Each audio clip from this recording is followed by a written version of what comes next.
Откуда эти хлопцы такие суровые? Ну, вообще из дома.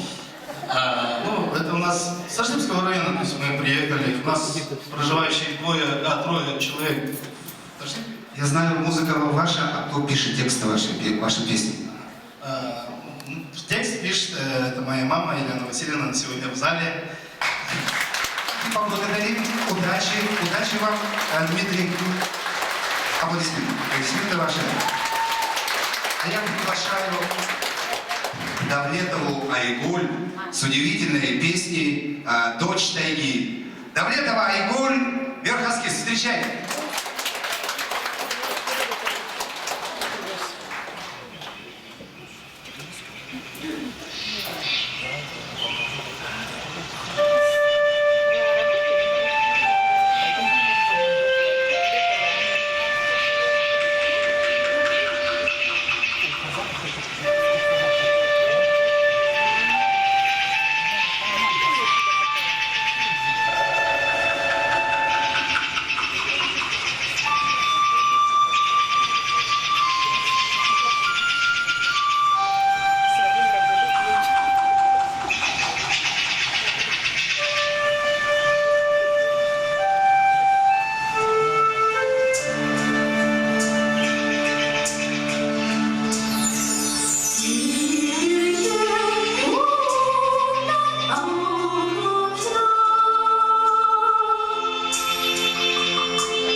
Бибигуль Тулетинова вы наша. Вы работаете, я насколько знаю, где вы работаете? В Доме культуры, а не в музее, да? В Казановке нет, да? Но вы, наверное, по просторам ходите Верхоскиза, это село, где самая длинная улица, да, у нас в республике, и поете такую прекрасную песню. Удачи вам. Спасибо. Ваши аплодисменты.